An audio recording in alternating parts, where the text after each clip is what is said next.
back, everybody, to the Shopworks channel.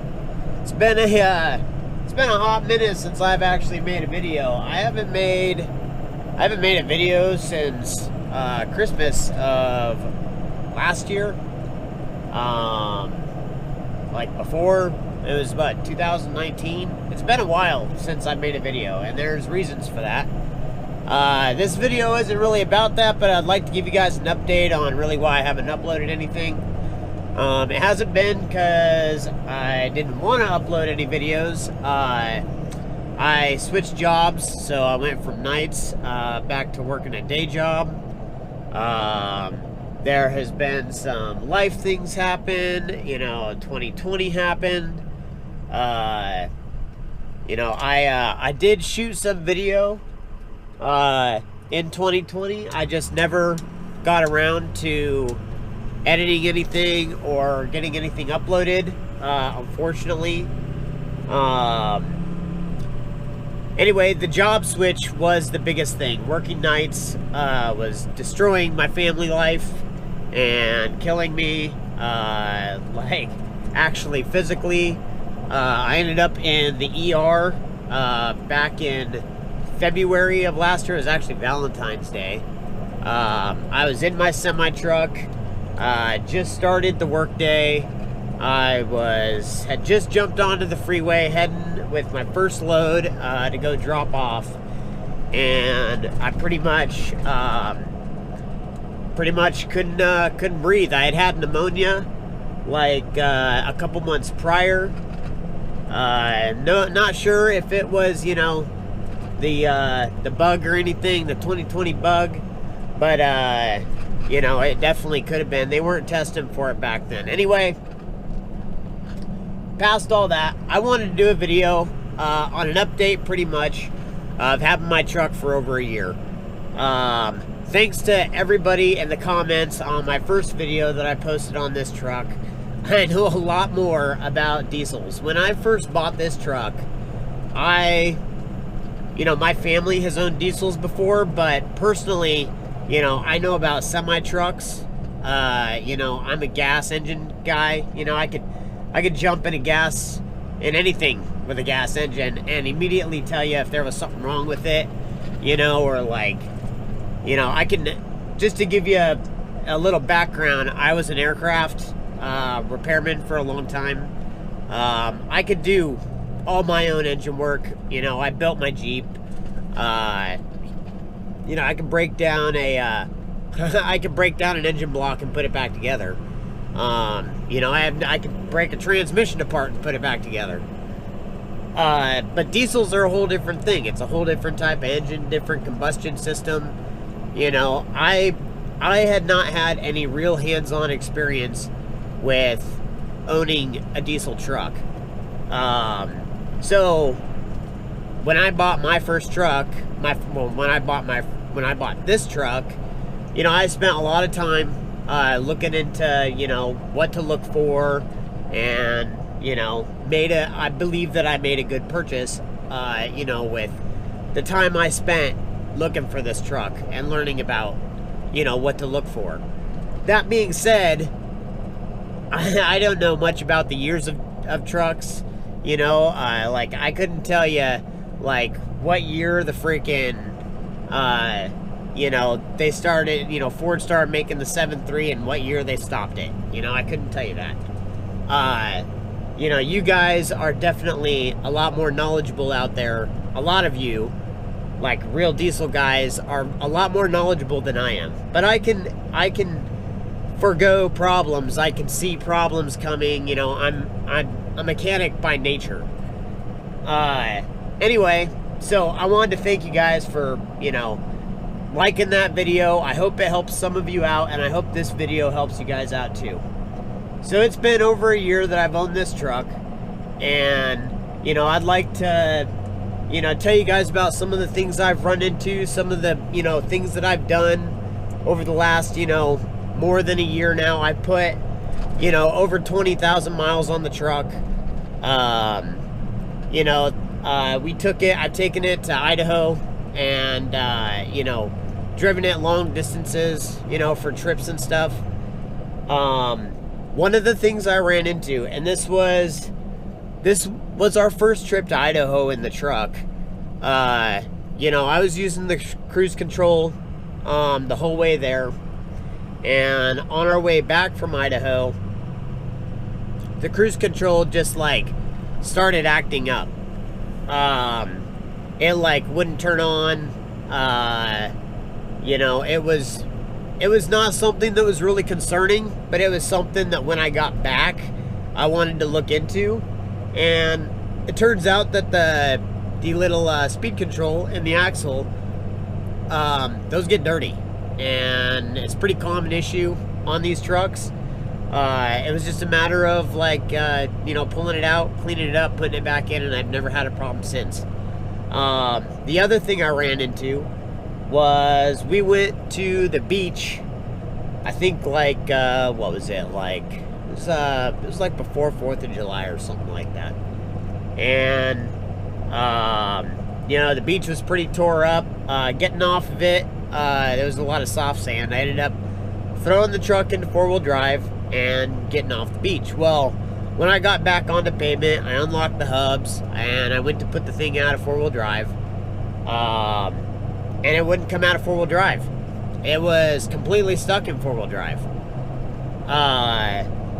There is a fuse. I mean, of course, like anybody else, if you run into a new problem, the first thing you're going to do is jump on the internet. I jumped on my phone. I looked for every problem that it could be. You know, I pulled the 4-wheel drive fuse under the hood, put it back in. You know, I rocked the truck, you know, in reverse. I parked it. I, you know, took it in and out of 4-wheel drive. Just doing everything I could to pretty much get it out of 4-wheel drive. I actually don't know what fixed the issue, but at some point the truck did come out of 4-wheel drive.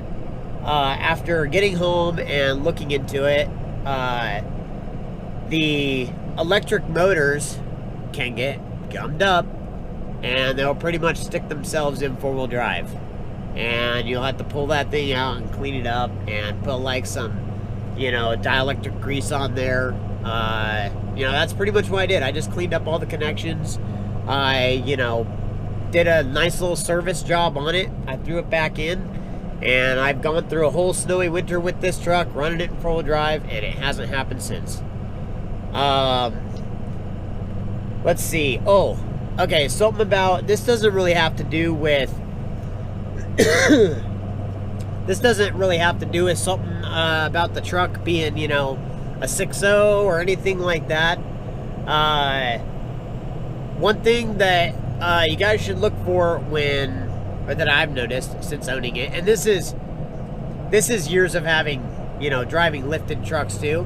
This truck drives, like if you're going to take a lifted truck for long distances, it is not always comfortable. And, you know, I can say, as stiff as the freaking suspension is on this 350, it's not comfortable, but it is a hell of a lot more comfortable than I expected it to be. It's bouncy. It's bouncy for sure. And one of these days, I'd love to change out the shocks that are on the truck for, you know, like some type of progressive coilover, you know, gas shock or whatever. You know, but that's like a $5,000 investment that I don't have right now. But it's definitely something on the list that I'd love to have. But I daily drive this truck. I take it to work every single day. And, you know, it is the most comfortable truck I have ever owned. It, you know, with 37-inch tires, it freaking drives down the freeway, no problem. Tons of power.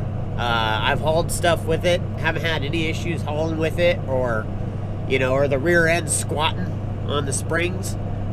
Now a 250 with lighter springs, I could see, like, you know, too heavy of a load in the bed, you'd be squatting down the road. And you might, you know, if you're pulling, depending on your tongue weight, you know, on a trailer or whatever, one thing I would probably look into, like, when I get a flatbed and I start hauling the Jeep around, is putting like an airbag in there, you know, just to help level off the truck, with a heavier tongue weight.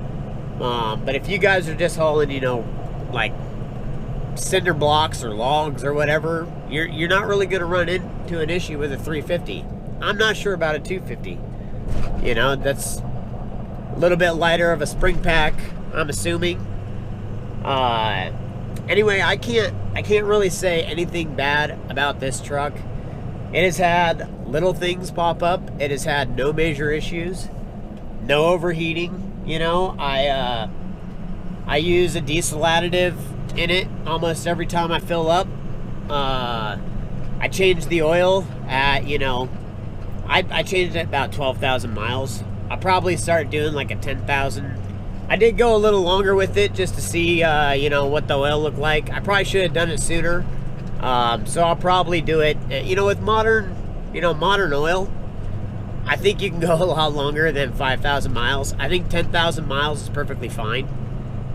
You know, maybe you guys have some more experience and like to comment, you know, down below the video and let me know, you know, when do you guys do your oil changes?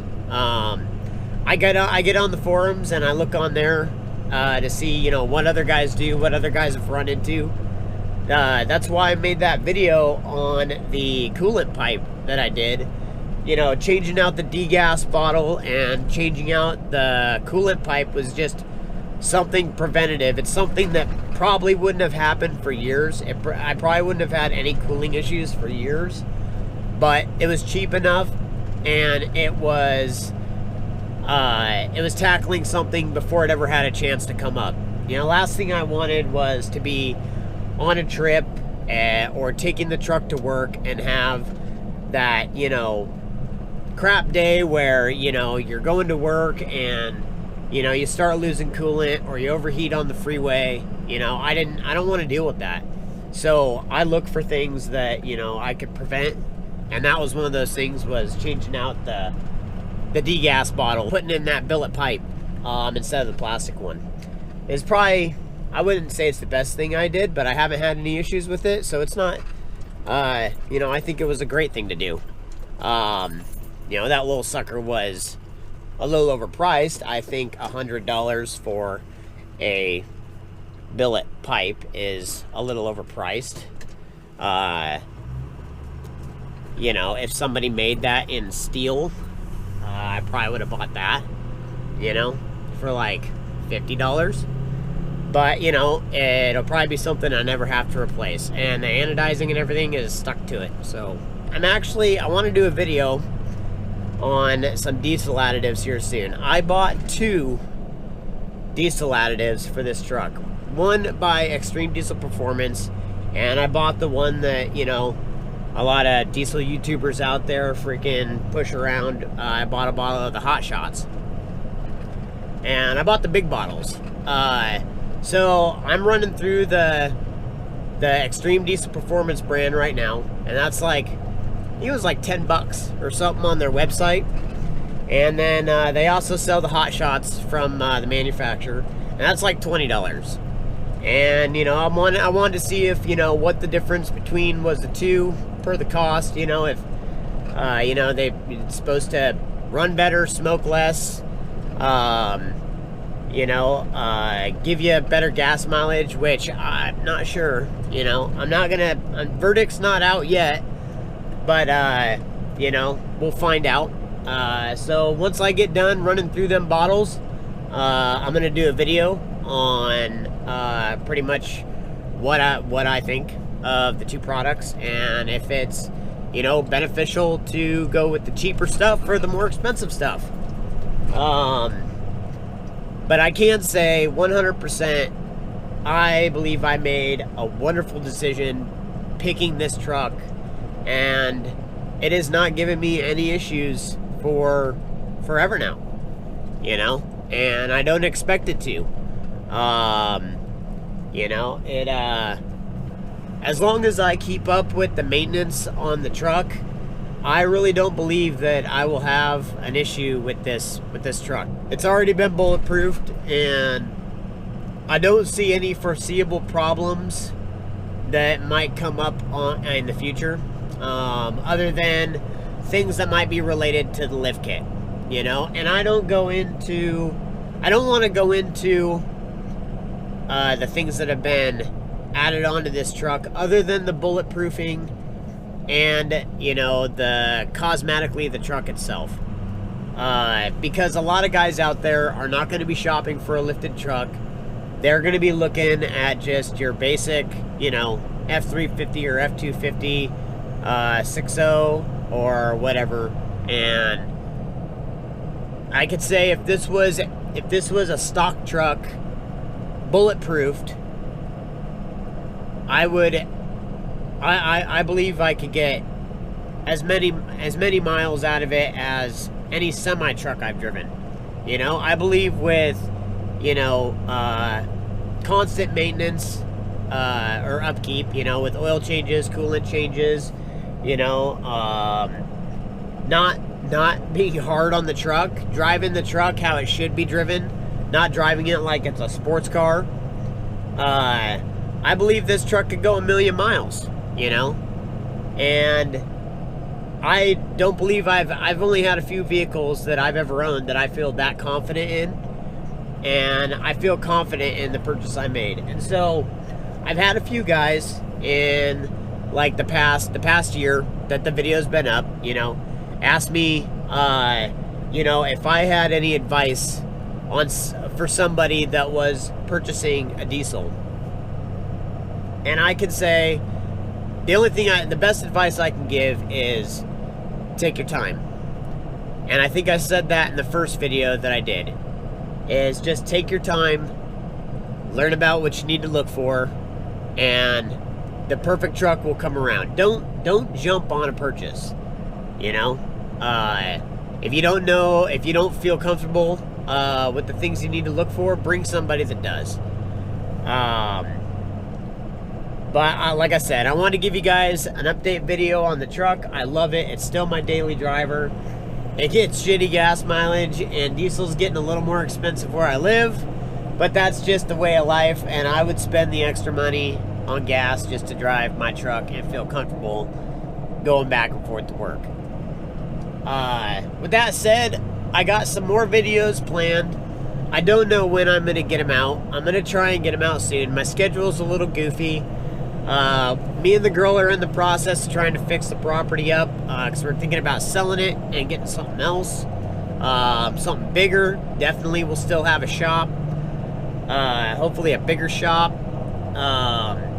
You know, my dad is working on his truck, so I've been helping with that. And just like life has kind of put some things on the back burner, and unfortunately YouTube ended up being one of those. You know, but I want to get back into that. I want to get back into uploading, and so I got some stuff coming out. Not necessarily for the truck. You know, I got some stuff coming out for my Jeep. So, you know, you diesel guys out there, you're gonna have to hold up. Toys are expensive. My Jeep is my toy. My truck is my daily. Even though I love it to death, you know, it's expensive to put you know, little pricey things on the truck. But I do got some videos coming out, so hang tight. New videos coming. I can't say when, but I'm working on them. And I just wanted to thank you guys for, you know, for all the comments, for, you know, liking the videos, subscribing to my channel, you know, hang out. I got some more stuff coming, and I hope you guys have a great day. I'll see you in the next video.